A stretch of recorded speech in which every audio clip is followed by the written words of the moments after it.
Hello and welcome to the Christmas chat of the Christmas live stream of Yuletide Cheer and festivity and so on and etc.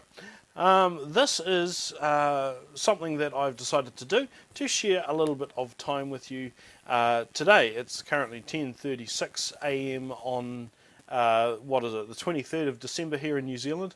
The weather outside is not as nice as it could be, but it's not teabag at all. So what I thought I would do today is just spend an hour or so with you, yeah, I thought we'd talk about the year. We thought we would potentially open some things that I've been sent, show you some things that I've had for a little while that I haven't sent you, and whatever. I thought I would do this.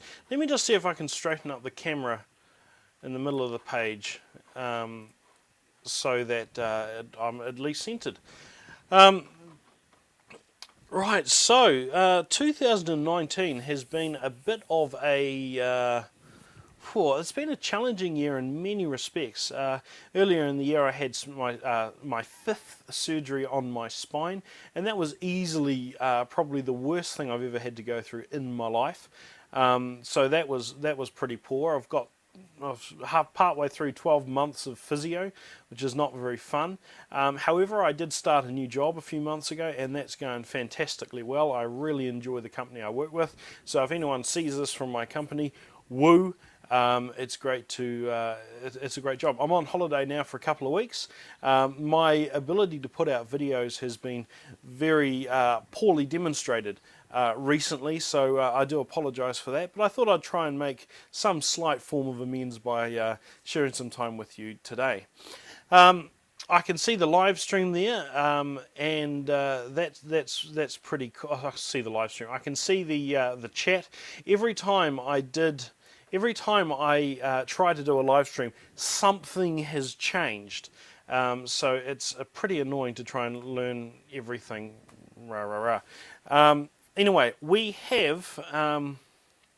I have a few things that I have been sent that I wish to show you. This is the first package that I'm going to open. Let me just swap my screen back so I can... wouldn't it be brilliant if I could see everything at once? There we go. So this is a package that I've been sent, and I thought I would open that on camera. I don't actually know what it is, but let's see. Clean that up later. It is a nondescript cardboard package.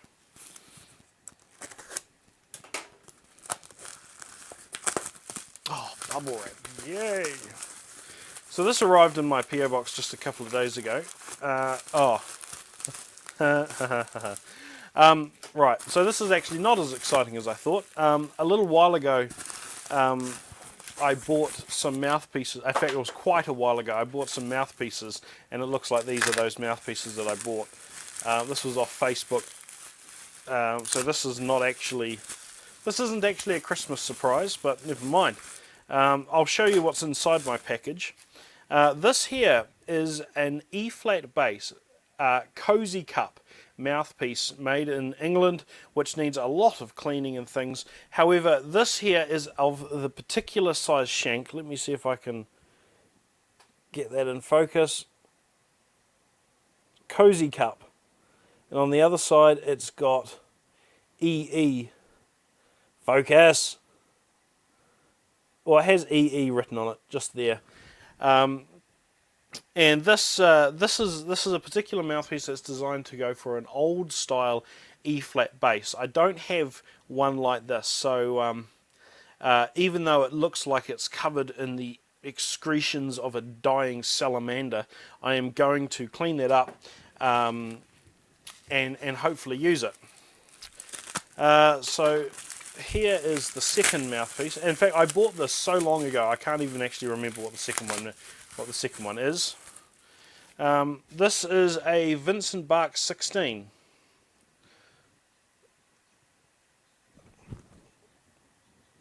Vincent Bach 16. Focus is absolutely brilliant. I don't know why I bought that, but I did.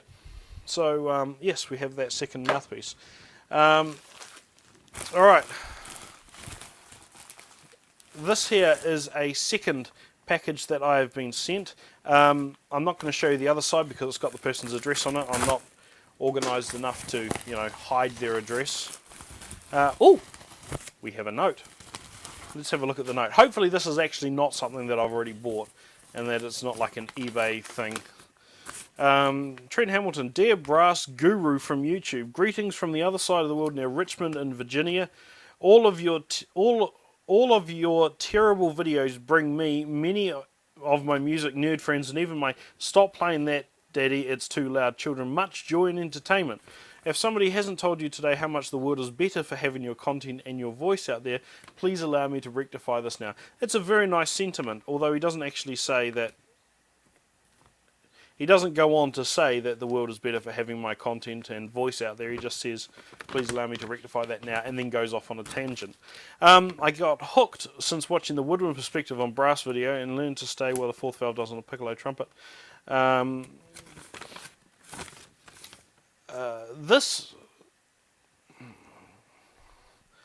This vintage cushioned rim trumpet, crossed out, and then he says horn, mouthpiece was acquired second-hand a couple of decades ago in high school in the hopes of more endurance while doing 3 bands in school and 3 extracurricular groups, but I always fell back to using my dentist work. Now I hope this may help you go triple octave on your B-flat trumpet, crossed out horn, with euphonium chops, inspire a video topic, etc., etc. So it's saying, May you will love to hate this mouthpiece as much as I did. It's yours to use as intended. Melt it into Glock brand percussion mallets for use on your clarinets. Use as a fishing weight or otherwise use as you see fit. So he's obviously sent me a mouthpiece. The kids say we look alike, but I'm not sure I see the resemblance. And he's a much skinnier, much more handsome version of me, poor fellow. Anyway, he sent this mouthpiece, Rudy Muck 17C cushion rim. Rudy Muck was first to develop the cushion rim system in mouthpiece design by adding a much larger rim surface to the mouthpiece to allow the pressure to be spread over a greater area, thus reducing fatigue and discomfort. Alright, so there's going to be a mouthpiece in here. Oh, it's no longer wrapped in bubble wrap. Oh, is there something? No, it's just the weight of the customs material.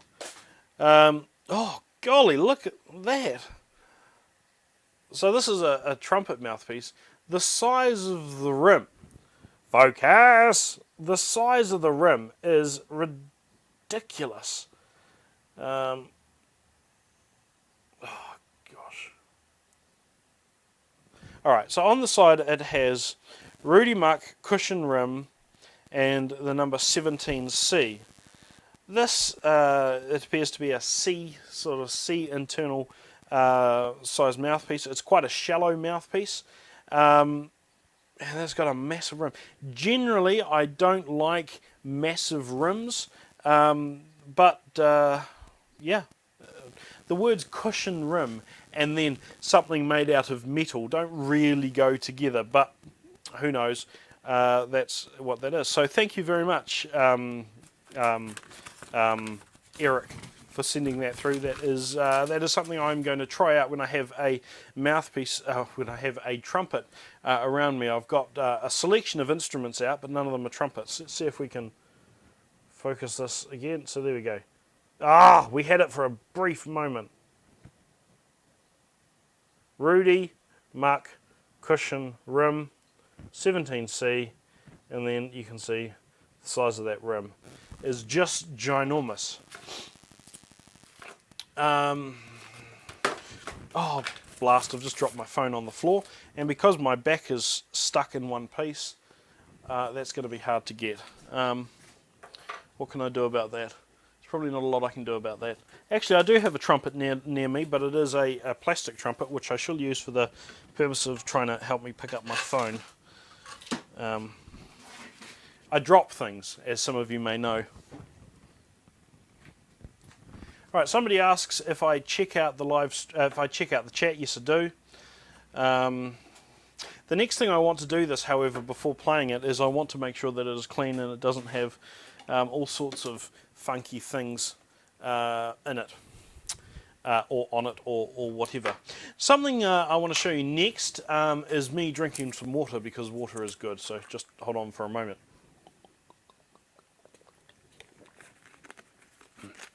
Next thing I want to show you is something I bought a little while ago, but I haven't demonstrated it yet, and it is this.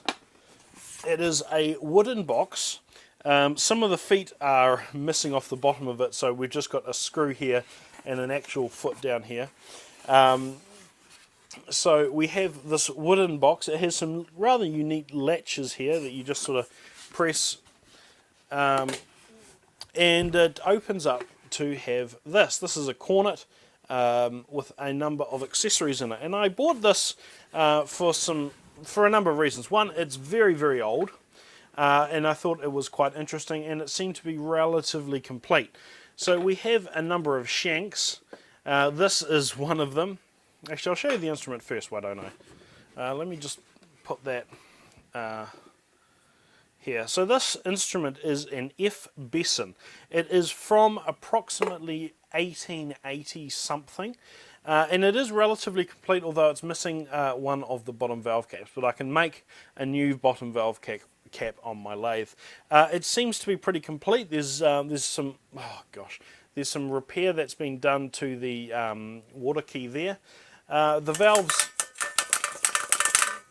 need some new felts on them. The felts here, if they have felts on them, look like or sound like that they're made out of concrete. The valves seem to be reasonably well used, etc. But the instrument is in fairly good nick, relatively speaking. So I need to give it a clean, yeah.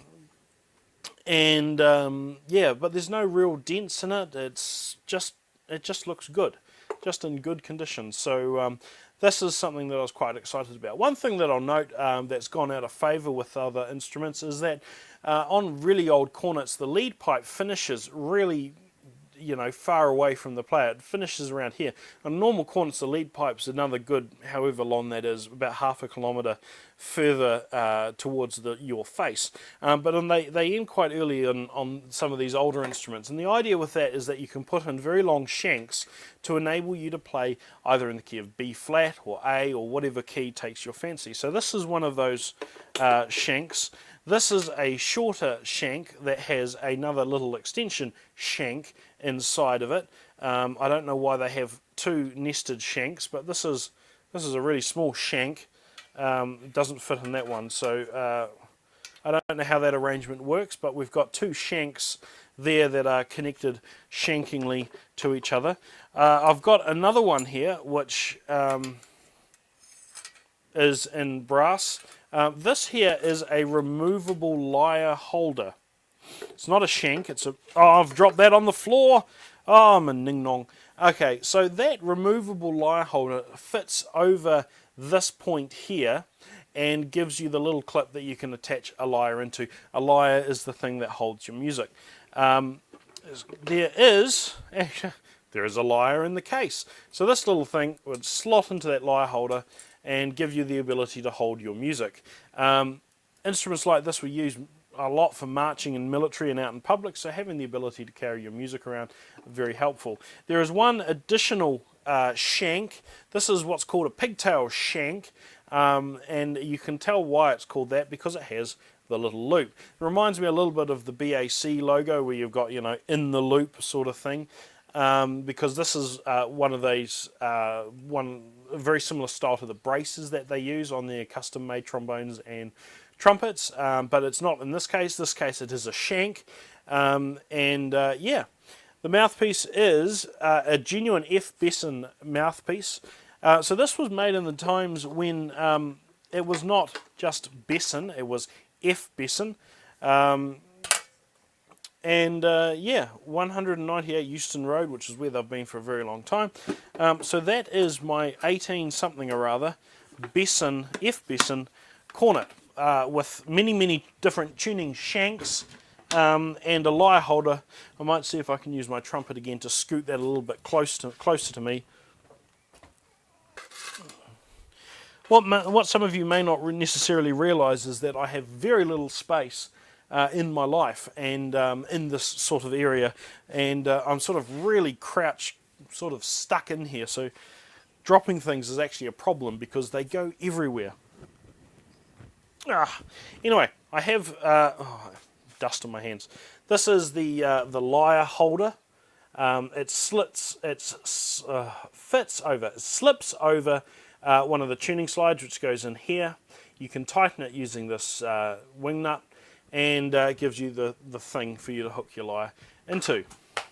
Somebody is trying to advertise their Instagram. Follow my Instagram. I have gotten rid of that message because it's probably an Instagram with 3 followers and nothing interesting on it. Let me have some more water.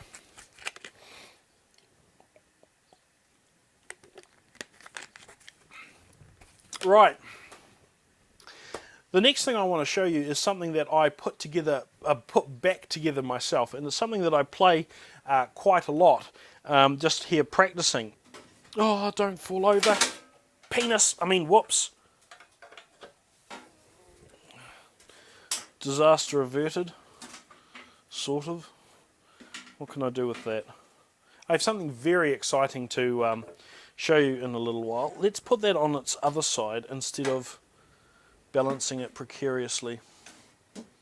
There we go. I have something very exciting to show you a little bit later, but I don't want to sort of spoil the fun immediately. What I've got in the interim though is this. This is a Blessing Artist instrument. It is in the key of B flat, and it is, a lot of people now saying penis. It is in the key of B flat, and it is what I suspect to be a marching baritone. I bought this because it was very, very cheap, and it was in chronically bad condition. It was held together by blue tack and duct tape and all sorts of things, but I've managed to put it back together poorly. I've used it sort of as an experiment in just sort of restoring and putting instruments back together, but it didn't have any braces and things like that. So what I've done is I've got some bent bits of metal to make some braces there to hold it on. There's another one up in, how can I make you see that? There's another one up in there. You probably can't see. And then I've had to reattach this brace here. I had to do all sorts of things to get it together. But the reason why I did that was because it actually is really easy to play. It's very easy to play, not very easy to hold. It's actually quite heavy, so holding the instrument in front of you like this, it takes quite a lot of effort, particularly after a while. So what I thought I'd do is just give you an example of what this sounds like. The valves on it are actually really smooth, which is why I sort of spent the time trying to put the rest of the instrument together. So I'll just change my microphones up and see if my lips work today.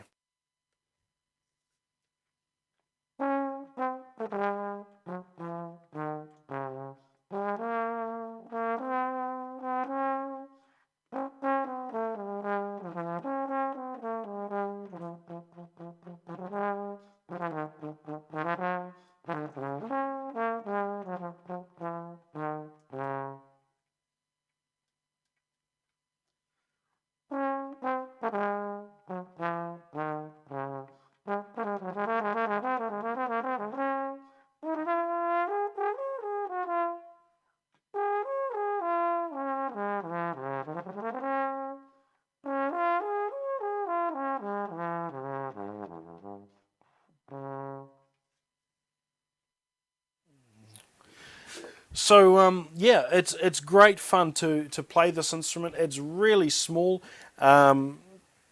It takes a small bore baritone mouthpiece. It's really quite convenient to practice on this. So I enjoy playing on it. Is the sort of short version of what I'm getting to. If anyone's interested in me playing something else, I can see if I can find some quick music. Where is some music?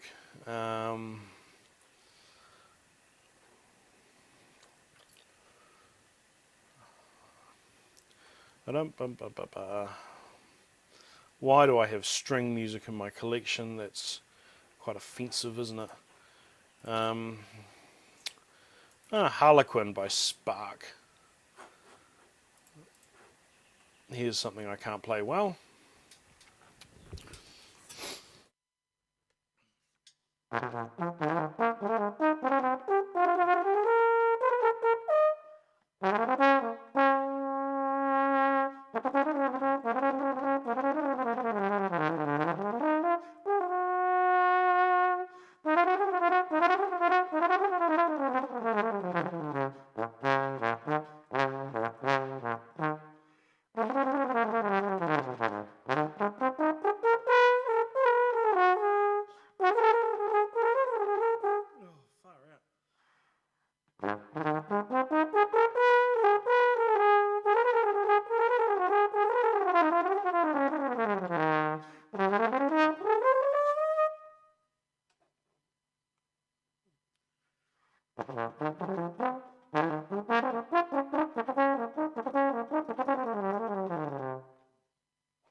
Yeah, so that is this blessing instrument with played with no warm-up and on lips that don't really work this morning. It's really fun to just have as a practice instrument. Obviously, when it looks about as aesthetically pleasing as I do, I don't want to take it out in public, although astute people will recognise the ironicness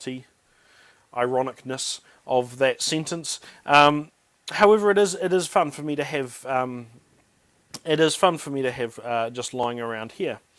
It's one of several practice instruments that I use, and because I find I get the most enjoyment out of playing lots of things as opposed from just playing one particular instrument as well as I can.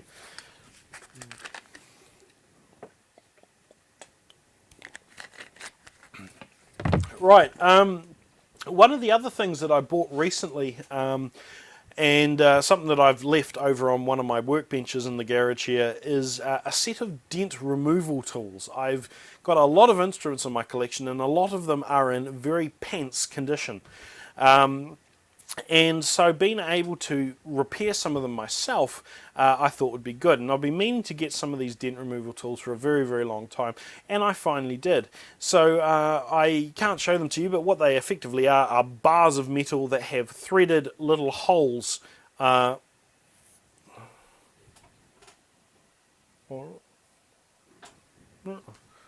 weird. It looks like I've got blood coming down my lip, but I don't.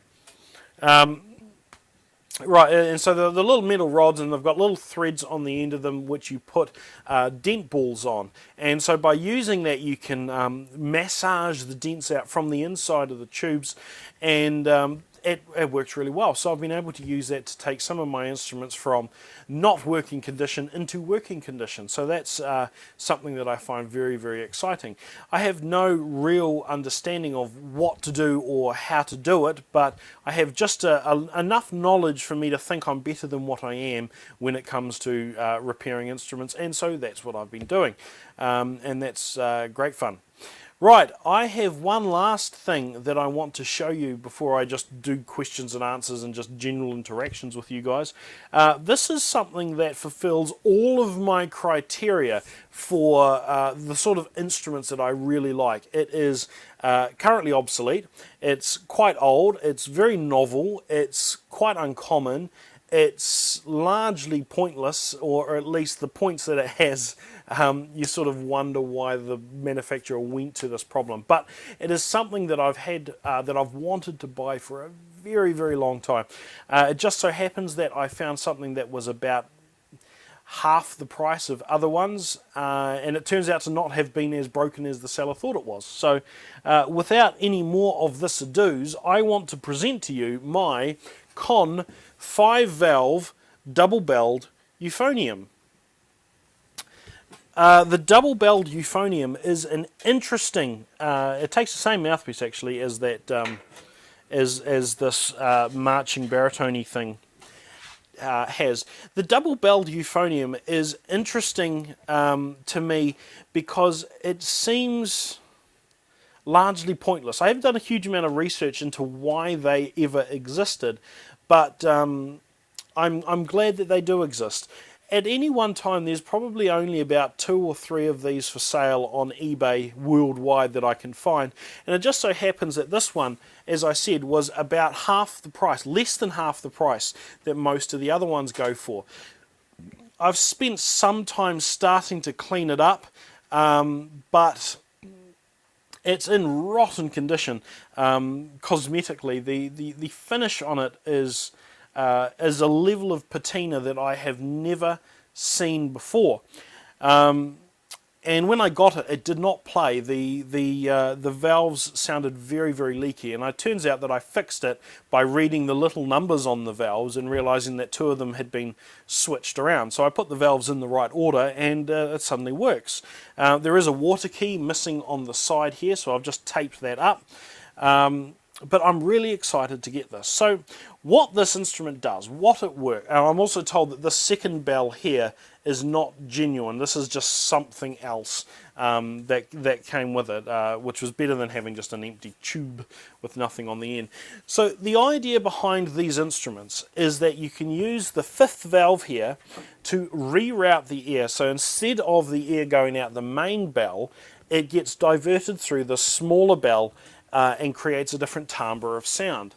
So using this, and the other 4 valves are just the same as 4 valves on any euphonium. It's a non-compensating instrument, so it does get progressively sharper the more valves that you use. But the 5th valve just reroutes the air through a smaller bell. And so doing this, you can change the timbre of the music on the fly and create something perhaps a little bit more interesting. So what I'll do is, I've got a mic in front of me and I'll use that.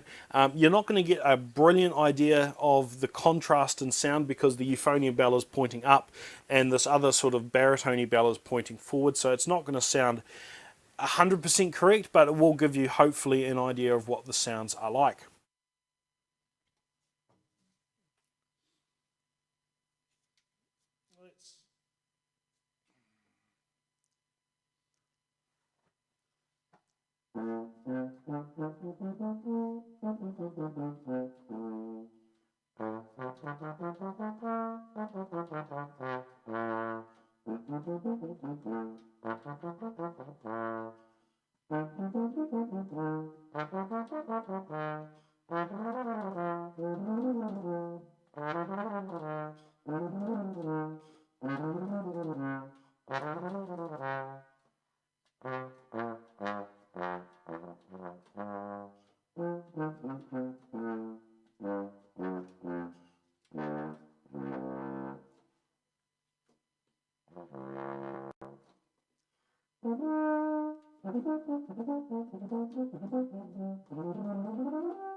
So hopefully that was sort of picked up all right. My hands are quite messy, not that they really show on camera after holding this.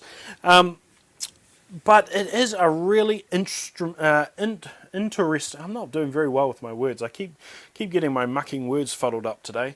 It is a very, very interesting instrument, and I need to do a little bit more work on it. I need to do a lot more cleaning on it. The valves still need a little bit more work. I need to try and find another water key to go on the side of it, but. It is really, really interesting, and this, as I said before, the sort of instrument that I love because it is unusual, quirky, largely obsolete and pointless, but still wonderful and playable. So my personal observations is that the euphonium bell does sound reasonably euphonium-y. It sounds like the sort of sound that you want to get out of a euphonium. It works pretty well. I've played some old euphoniums, and this works pretty much as well as any of those do, so it certainly meets the grade there. The smaller bell doesn't sound, it sounds thinner than a baritone, and that's not to be surprised when the bell's this small. It's probably maybe 5.5 inches, something like that, maybe 6, I'm not too sure. It's that across anyway. And so it sounds perhaps like a very, very small old-style trombone, and particularly when you try to put a lot of air through it, it does sound like a lead trombone, or even perhaps a king trombonium sort of sound. And yeah, it's nice to play. It's enjoyable. And the fact that it was relatively very cheap, it was still very expensive for the amount of money that I am prepared to spend on instruments. Very, very expensive. But as I said, about half the price, less than half the price of what these normally go for. And other than the fact that it's very, very tarnished and the few issues that I've mentioned, it actually works really well, and there are very few dents on the things. I did have to, there was, one of these was very, very loose. The threads on the valve stem were all worn down, so I had to spend some time on my lathe making a new valve stem, but I did that, and yeah, that worked brilliantly. So I'm very happy with this, and I'm going to be demonstrating this on a video once I've actually got it fully, well, to a condition where I'm happy with the cleanliness of it. The lips are, I just read the word lips. The valves are in proper working condition. So yeah, you will see a video on this at some point. So yeah. That is my Con 5-valve double-belled euphonium, something that I find very fun. Let's put that down. Right, Sung Kang asks a question, do I own a pocket cornet? Not a pocket trumpet, a pocket cornet. No, I don't. I've seen some pocket cornets around, but no, I don't own one. So if anyone, that's effectively all of the stuff that I had planned to share with you and show you today. If anyone has any questions or topics or anything you'd like to go into, please feel free to put them in the chat, and I will respond to them if I see them. I'll just share a couple of Christmas jokes while I'm waiting for some questions. Christmas jokes. You've probably all heard of Rudolph the Red-Nosed Reindeer, but you may not have heard of Bert the Brown-Nosed Reindeer. He's just as fast as Rudolph is and all the other reindeers, but not as good at stopping. How much does it cost? How much does it cost Santa to park his sleigh? Nothing. It's on the house. Do I have any more Christmas jokes? How do you tell the difference between snowmen and snowwomen? Snowballs. Anyway, Bob says he's excited to see more on the euphonium. I'm interested in getting the new Wessex double bell. Has Wessex got a double belled euphonium that they're selling? That's interesting. I've not seen that one. I must go on their website again. Annabelle, hi Trent, sorry for commenting this so many times, but I'm having trouble playing my B-flat cornet with braces because it's painful and the intonation is quite awful. Have you got any advice? Annabelle, I don't have any advice for people with braces. I've met a few people that have had to try and play instruments whilst having braces, and the best advice that I can give is don't. Play an instrument that has a bigger mouthpiece that doesn't hurt you to play, and when the braces come off, if you want to go back to cornet, then that will work. If it hurts to do, either you're doing something wrong or you shouldn't be doing that thing that hurts. Braces are a necessary thing for many people, so if you need to wear braces, I'm not suggesting you should put playing an instrument above wearing braces, obviously, but if you have to wear braces, then that may mean that you're not able to play cornet whilst you're wearing those braces, and perhaps playing a bigger instrument is a solution, or an instrument that doesn't hurt. I do not recommend you just continue to do something that hurts. That doesn't seem like an intelligent way to deal with life.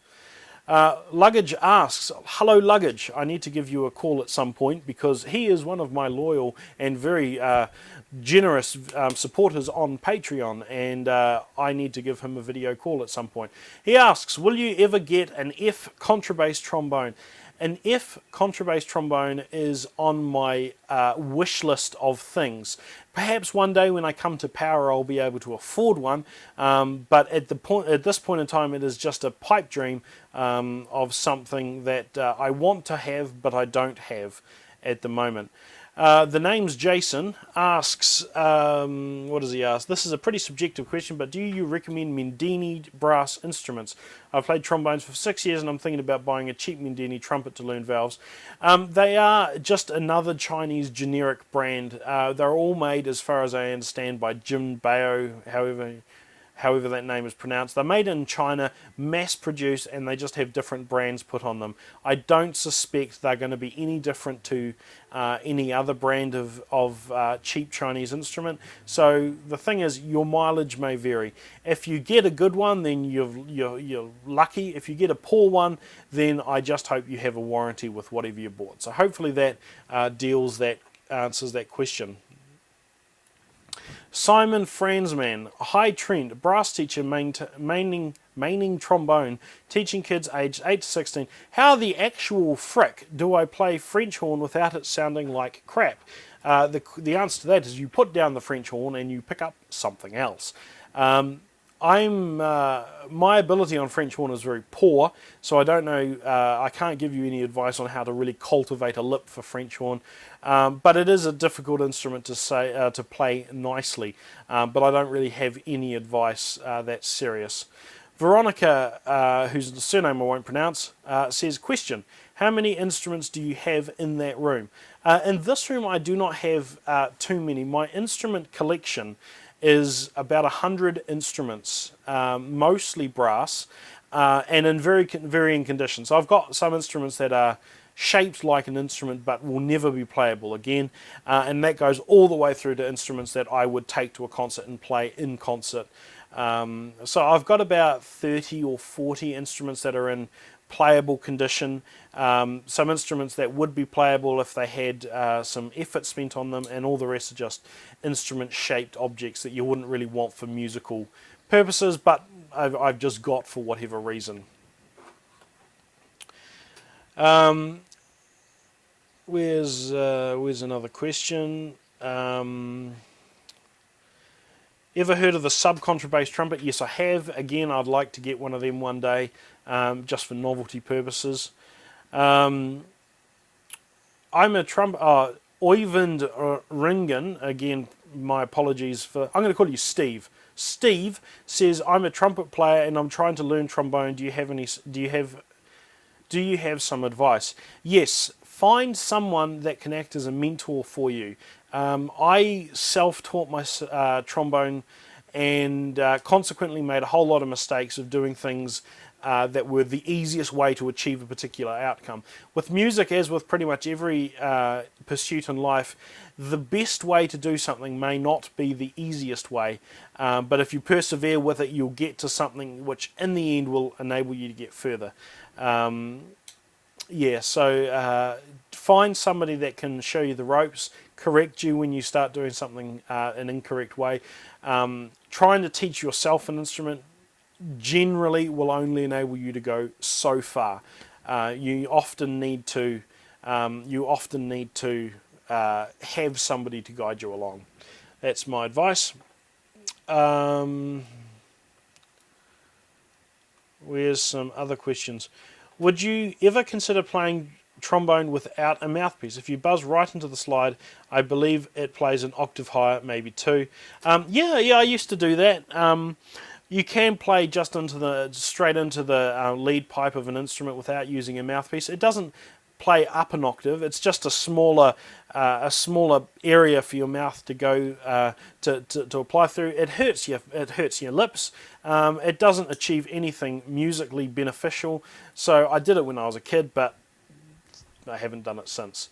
There is a question that says, any advice for a trombone player dying to get even better? Sort out your medical issues first. If you are dying, then it's probably better to sort that out, because that won't help your trombone playing. If you want to get better, find somebody that can tutor and mentor you. You will go so much further if you use the combined knowledge, experience and skills of many people, as opposed to just trying to do it yourself. So that's my advice generally. Somebody asks, at what point is it a good choice to switch instruments? Thinking about switching trombone, but I also want to stick it out with trumpet for a bit to see if I get any better. My advice to that is, it depends what you want to do with your music. If you want to be the best musician that you can possibly be on a particular instrument, then my advice is to stick with that instrument.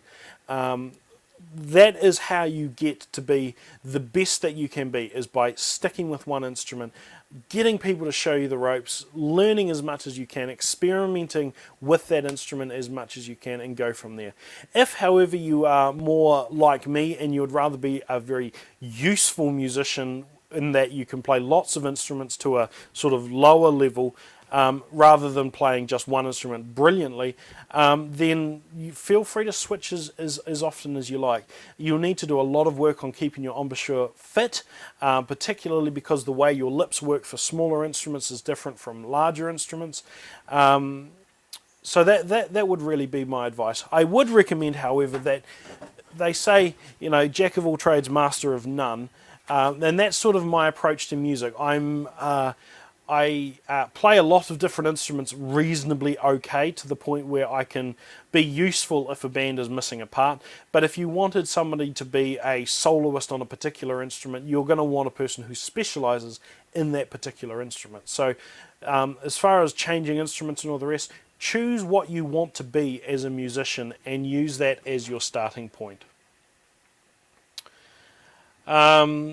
Where did I get all of these old instruments? Some of these instruments were given to me. Some of them I bought on eBay and various other auction sites.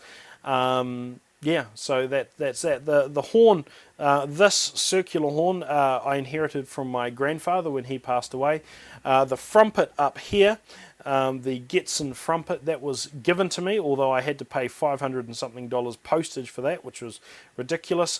Everything else, just having a quick look, was was bought off eBay. Apart from the up here, the 6-valve trumpet, I got two Indian-made trumpets and banged them together. Neon Man says, "Hey Trent, my trombone teacher says switching between instruments is really bad. He plays tenor trombones in some bands and bass trombones and a few others. What's your opinion on switching between them?" The answer for that sort of leads on from what I was saying before. If you want to be the absolute best you can be, stick with one instrument. But I personally think if you keep practicing, there is no real harm from switching between, say, tenor and bass trom. The similar mouthpiece sizes, similar ball sizes, the mentality for playing the both is quite similar. What I've found as I've got older is that I need to put more effort into being able to maintain my skill on multiple different instruments than what I used to be able to do. That may just be me, that may just be the fact that I'm now very, very old. But I think if you're going from trombone to bass trombone, it's not the end of the world. I wouldn't really have any issues with that. But then again, I'm not the world's source of truth on this matter. So your lip, your embouchure may be different, and somebody that can actually observe how you play an instrument may say that what I'm saying is rubbish because it applies to me and may not translate to applying for you. Any advice on how to get better endurance and range? Steve, the guy whose name I can't pronounce because it's an O with a cross through, I have no idea what that's supposed to be pronounced like, asks, as I said, it's gone now. Anyway, he asked something about endurance and things in range. One of the exercises that I like doing for range is to do glissandos on just a mouthpiece. So you get a mouthpiece and you buzz, do waves up and down and do things like that. The good thing with just doing that on a mouthpiece is that you have a lot of flexibility. You don't have to worry about the instrument or valves or all the rest of it. You can just do it on your instrument. So glissandos, high and low and all that sort of stuff, I think is a great way to is a great exercise to help you increase your range. How to increase endurance? Just do things that are hard and keep going until it feels uncomfortable. Don't push it, but just keep doing something until it gets to the point where your lips tell you you've had enough, then have a rest for a bit. Regular practice, all that sort of stuff will help. So that's my advice with that. Question from Caden Rogers, what is my main instrument? I don't have a main instrument per se. I play euphonium in my local competition brass band, the mighty Hutt City Brass, woo! But I play lead cornet in the Salvation Army band that so I'm the conductor of the Salvation Army band, but I also play cornet in it just because the band is not very big anymore. So I play both of those instruments regularly. It's probably not a great thing for my lip to do, but I practice both, and my embouchure seems to be able to cope with that all right. So euphonium is probably the instrument I am technically the best at. I've certainly got the best range, endurance. I think my sound is reasonably okay on a euphonium, particularly my main instrument that I use and so forth. So yeah, that's probably my main instrument, I guess, the euphonium. Red Ravine Ensemble says, is my logo a slide trumpet? No, it is a trombone. It is a stylized version of a trombone. I need to get myself some new merchandise to wear. But you can buy your very own trombone stylized and trumpet and tuba stylized stuff from one of the links in my video description stuff. Yeah, you can get your own merchandise, really. What is your advice on improving dexterity? There is a number of calisthenic exercises that you can do with your fingers. Some of the Clark trumpet, there's a particular set of exercises done by, I think, Herbert Clark, and a lot of them go into finger dexterity exercises. Very, very important. There is a part of your brain that controls movement, voluntary movement, such as what I'm doing now, and there is another part of your brain that controls patterns of movement. So, for instance, if you want to tie a shoelace, you can do that subconsciously without really having to focus on it too much, because the part of your brain that deals with patterns of movements has learnt how to do that.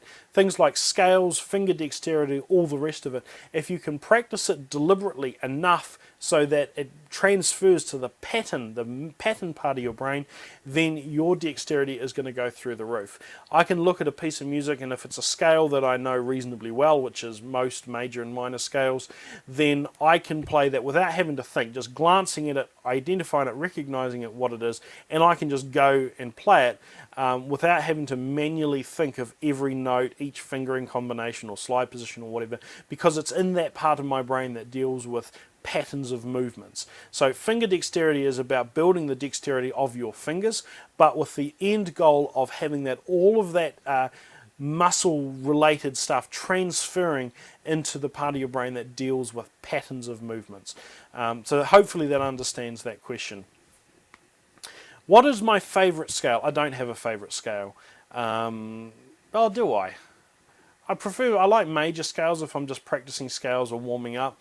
F major, E flat major, and are both ones I enjoy playing. G is alright, C is alright, yeah.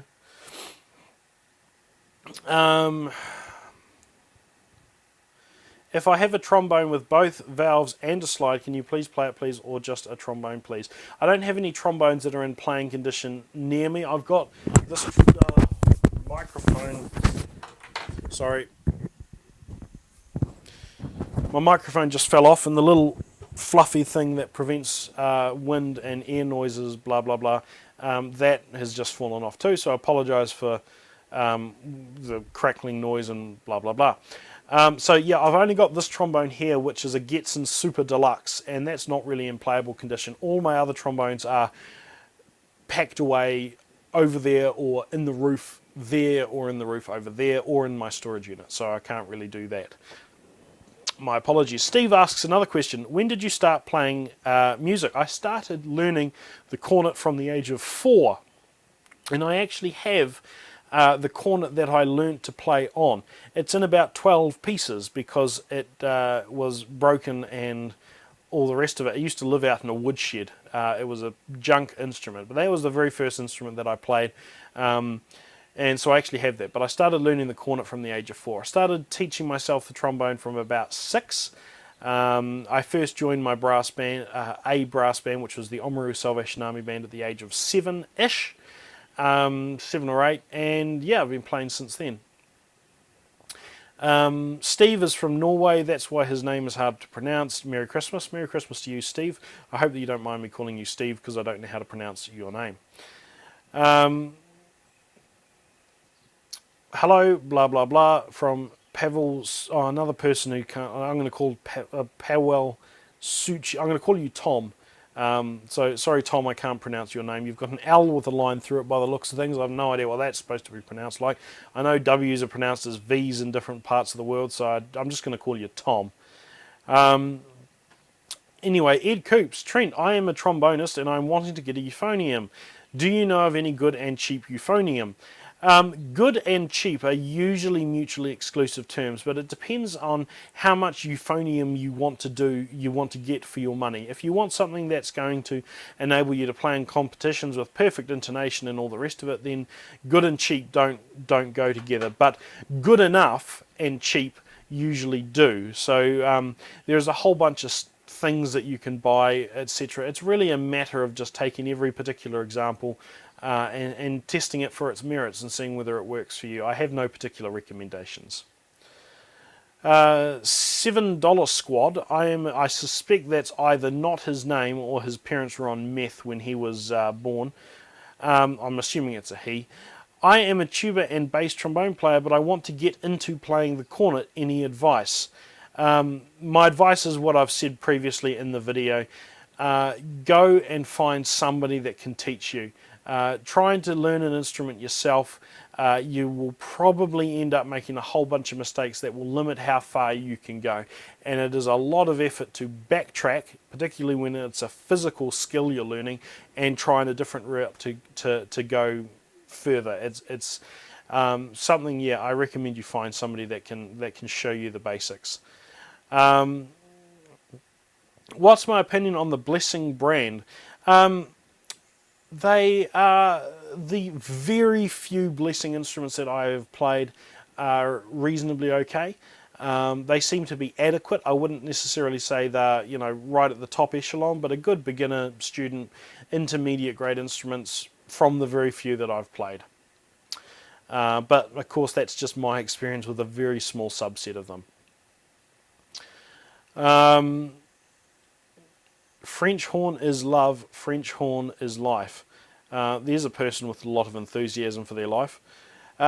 Charles Minus, how do you keep the fingering straight when you switch instruments like E flat to B flat tuba? I don't quite understand what you mean by saying how do I keep the fingering straight. But trying to keep the fingering in my head, particularly when changing instruments and things like that, it's all about practice. Because the instruments are physically quite a way apart in terms of range from E flat to B flat, I find that a little bit easier.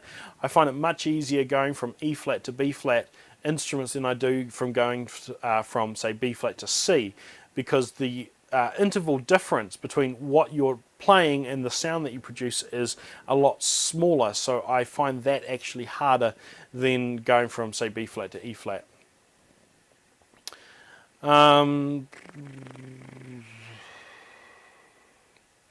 What Savage Troller 1, I see no danger in embracing a person with that sort of a name. What type of marching band euphonium would you recommend me get? I don't have any clue. We don't do marching bands in this country. I've never played a marching euphonium. The closest I've got is this marching baritone thing, so I can't give you any advice whatsoever. So look, I'm going to round things off there. We're getting to almost the hour-long mark. So I thought, yeah, I just wanted to spend some time with you today. It's been a long 2019 for me, and I haven't put out as many videos as I would have wanted to, but I do appreciate you all sticking with me and the channel and things like that. It is fantastic that a person with very few skills and with a crazy weird Kiwi accent can have an audience and can spend this time with you. So I really do appreciate you guys joining in. I appreciate also those people who choose to support me on Patreon and the people that send me emails and things like that. There's a guy in the US who's currently going through chemo again. So Mike, I hope if you do watch this, I hope you're doing well.